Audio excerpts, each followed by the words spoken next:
All right, everyone. Thank you for joining me for a quick snippet of an episode of Locked On Blackhawks. I'm probably just going to post this conversation itself because it's going to be a quick 10 to 15 minute chat here with Hunter Hodies, the host of Locked On Penguins. Hunter, thank you for taking the time to join me this afternoon, buddy. How you doing?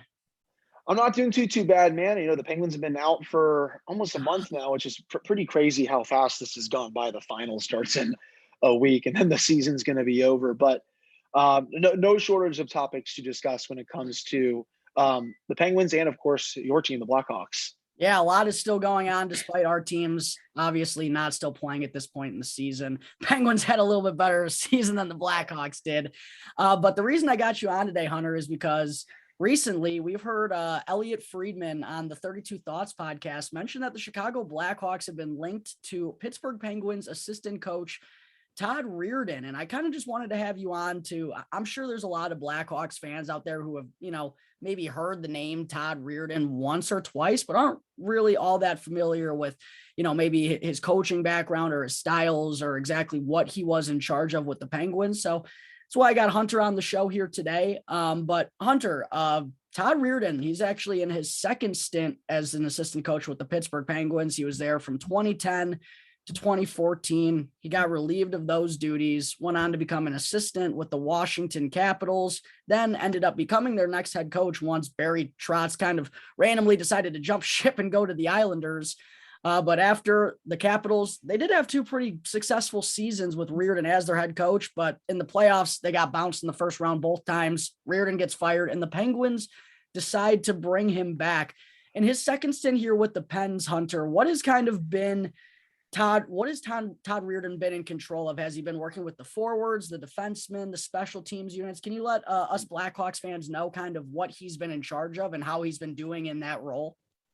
So yeah, he controls all of the defensemen. Mike Matheson is coming off probably the best season of his career this year, career high in points. His underlying numbers were extraordinarily good. Excuse me. This was a player that they obviously got in the Patrick Hornqvist trade. Was not looking super good at first, but Reirden did some work with him over the offseason. And Matheson even said, I think it was during the playoff run or it was after the season that Todd is probably one of the best coaches he's ever had for his career. So he's done great work with him. Chris Letang, him and Reirden have a very close relationship. Letang just set a career high in points this year. His underlings were obviously great. So, he works a lot with the defenseman. John Marino had a much better playoffs than regular season. Marcus Pettersson was really good. He also does work with the power play. The power play struggled a lot in the playoffs against the Rangers. Too much, I think, for my liking, the 5-on-3. It's not totally his fault, but the Penguins have honestly just been terrible at 5-on-3s throughout Sid and Gino's career, which is very weird. But it's still an area where I want to see him improve heading into next season, whether he takes the job in Chicago, if he gets it offered to him, or if he is still in Pittsburgh. Those are his main duties with the Penguins. The other assistant coach, Mike Vellucci, he controls the penalty kill, does some work with the forwards, but he mainly does work with the defensemen and the power play under Mike Sullivan. So aside from maybe some of those struggles that maybe stick in Penguins fans' minds, like you said, the 5-on-3 power play struggles against the Rangers, I think that's probably what's going to I've seen multiple tweets about Todd Reirden, Penguins fans on Todd Reirden saying, get him out of here because of the power play. I feel like some recency bias has an effect on that. Overall, in the regular season, how was the Penguins power play? Because that's an area where the Blackhawks have really struggled at over the last few years. And I feel like a lot of us Blackhawks fans feel like whoever comes in and becomes that next head coach really has to make sure that they're a lot better than they've been on special teams. So aside from that playoff series against the Rangers, was the Penguins power play, was it good this season? Was it something that could have been better? What were your thoughts on that? It was definitely, I wasn't top 10 like it normally is. I think it's right around, I think it's like in the 13 to 15 range, and for a team that has Sidney Crosby, Evgeny Malkin, Jake Gensel, Brian Rust now for the foreseeable future, the best defenseman in this franchise history outside of Paul Coffey and Chris Letang, it needs to be better than that. There were too many games, I thought, where the power play just went cold, especially in the playoffs. There is definitely some recency bias to what you said. I wouldn't personally fire him Though I would understand why the Penguins would feel a change is needed, but with how the work he did overall, I think he deserves another shot. Maybe he works in some new ideas and stuff. But the power play in the regular season, not up to par from what we usually see. I mean, this team usually has a power play that's easily top 10 in the league. It's been top 5 in the league for numerous years. I mean, again, like they have so much talent that they can throw at you on a 5-on-4, even a 4-on-3, 5-on-3, obviously. And then against the Rangers, multiple times to have it make a difference, and it didn't work. So I think he'll be kicking himself over those errors. I mean, game 5, they have a 5-on-3 for 2 minutes because Jacob Trouba decided to go head hunting on Jake Ensel, and they get like one shot off of it. And it's like, that was your opportunity to really bury the team there, even though they were up 2-0 with about 25 minutes left and couldn't win the series there.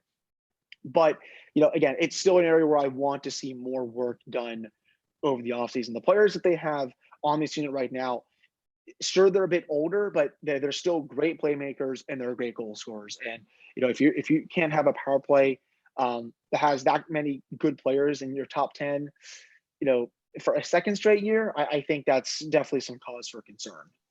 And you also said that Reirden, not only was he in charge of the power play, but he also was working with the defensemen. Makes sense. He's a former NHL defenseman himself, played in just shy of 200 career games.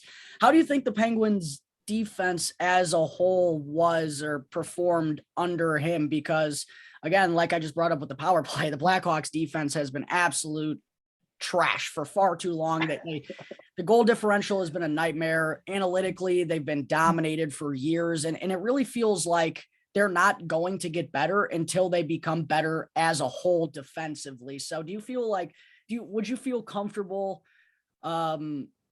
if Todd Reirden were theoretically to come in and take over the Blackhawks? Would you have confidence, as someone who knows what he can kind of bring to the table, would you have confidence that he'd be someone who could kind of revitalize that Blackhawks defense and make them better than they've been in the past? I do think so, especially when it comes to, Seth Jones, who you all obviously signed that massive contract. I believe it was about a year ago. Close. He's someone that, definitely took a step back his last year in Columbus, took the big contract with Chicago. Obviously people laughed at it because you look at the numbers and all that compared to the eye test. And I know there's a whole debate when it comes to him. I've had it probably about 87 times on my podcast this year. It is that is the player that when you have analytically people and eye test people go at it, it makes for some interesting takes, to say the least. But I do think he would help him a lot get back to some of the days when he was elite in Columbus. I thought the Penguins defense was mostly pretty good this year. Chris Letang again was phenomenal. Mike Matheson played well. Pedersen had a strong year. John Marino took a step back a little bit, but was still pretty good defensively. If you look at his zone entries and zone exits per 60, I think he led the team with controlled exits per 60. I think Corey Schneider from 3 zone exits, I think, had that data. A couple of defensemen did struggle a bit, though. Brian Dumoulin, but I think that's also, he's just not himself anymore. He's 30, 31 now, been through a lot of injuries. I wanted to see Reirden unlock more offensive potential with Marino, but I don't know if that's ever going to come at this point. You started to see it maybe a little bit in the playoffs, but I don't know if that's going to come.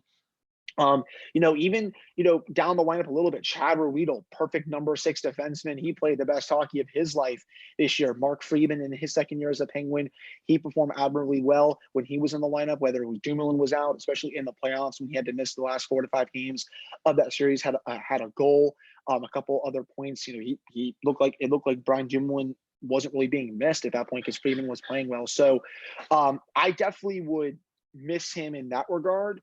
And I would hope that Mike Sullivan will be able to get someone in that has a similar track record for, not really developing defensemen, but, just getting the best out of them, since, obviously you said he was a defenseman himself and a pretty darn good one at that. So I would definitely be a little concerned, but again, I was really mostly happy with the defense this year. For sure. And I'm also curious as to what kind of, do you know about Reirden's personality at all? Is he a kind of a classic old school guy who, he played in the early 2000s, the late 90s? Is he a player's coach? Is he relaxed? Do you know anything about his personality at all? I do believe he is a bit relaxed. His relationship with Chris Letang is, something to behold. I mean, they are very, very close. He was, very instrumental when he was here the first time with Letang, when he was really starting to come into his own as one of the best defensemen in the league.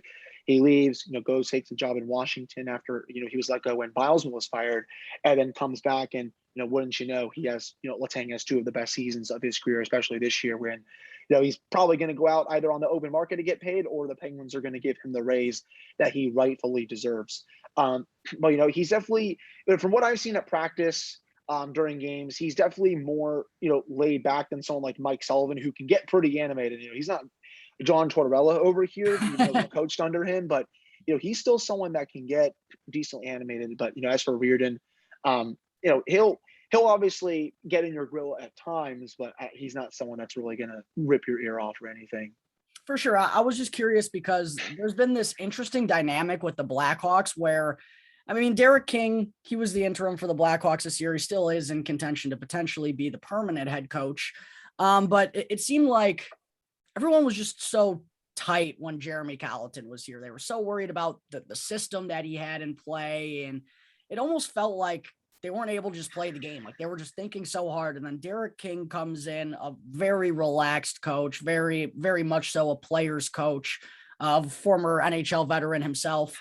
And he just kind of, it was a breath of fresh air when he was around, right? Because he let the players go out there and play the game and react, not so much think, just react. They've been playing this game their whole lives. Go out there and make plays because you wouldn't be in this league if you're not able to, right? And, I think the Blackhawks players responded well to that, but Derek King just didn't have the experience as a coach to make the team better. So that's why I was kind of curious as someone like Reirden was relaxed, because he actually does have that experience from behind the bench. He's been an assistant for many years on two really good teams in the Eastern Conference for some time, in the Penguins and the Washington Capitals. So that's why I was curious as to what his personality type was like. But last couple of questions I got for you real quick here, Hunter. Do you think Todd Reirden is worthy of another shot as an NHL head coach? Because, I mean, I know the playoff success wasn't great in Washington, but he had an 100-point season his first year there. And then Washington was also on track for 100 points again, had the season not get cut short because of COVID. So do you feel like he's worthy of another shot as an NHL head coach? It's a tough call. And that's a great question, Jackie. And I touched on that on my Monday episode.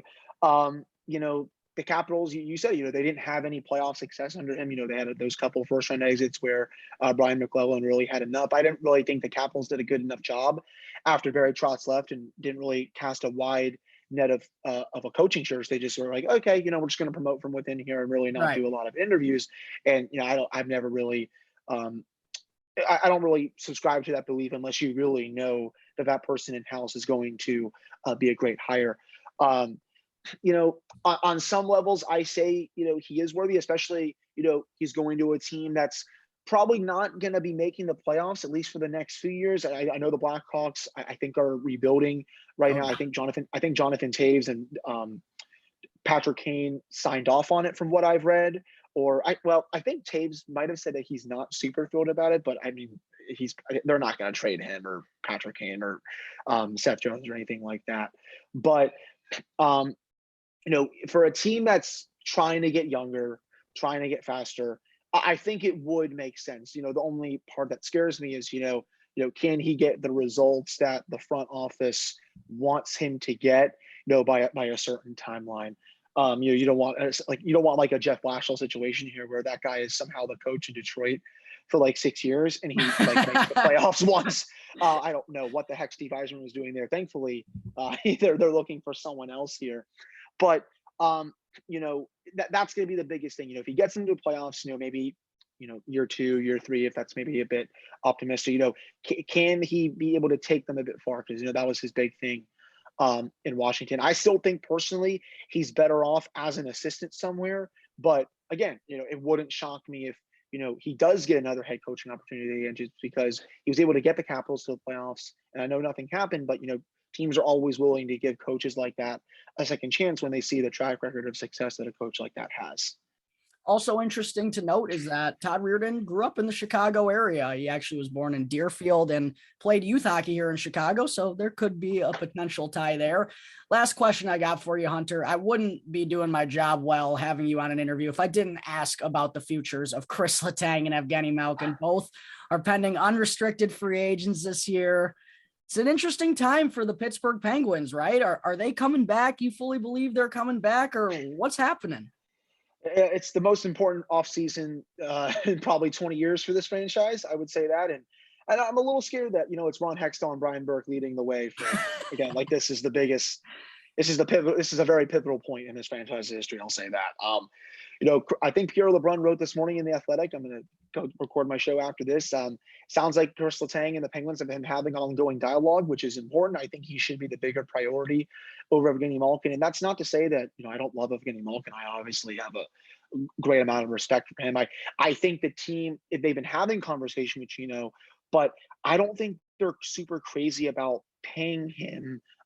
Excuse me. Whoa. Paying him 7.25, 7.5, just because of his injury history.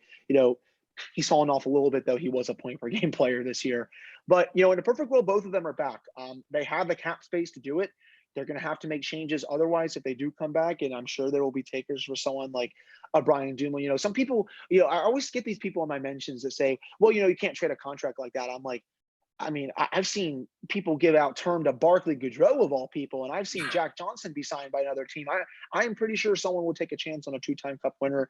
Right. They will have the means to, move out some salary to get these done. And, I do think both of them will sign back here. It's the right decision. I ask this of people: if Chris Letang walks, who are you replacing him with? There's really no one on the open market that can do what he does, the minutes he plays, the power play and even strength, defensively in his own zone. Evgeny Malkin, it's easier to replace second line center, but who are you signing on the open market? Vincent Trocheck, he's a great player, and obviously it would be a storybook ending for him because he's coming back to Pittsburgh where he grew up. But, he wasn't even a point per game player this year, and he really never has been throughout his career. So, you better make sure if one or both of these players walks, that you have a plan in place, because if both of them walk, sure, they got Jake Ensel and Sidney Crosby, but they will be up a creek. I'm not ready for this era to end. It's, blessed so many of Penguins fans' lives with 3 cups, and since 2009, obviously, the Blackhawks have had quite the dynasty too throughout that time.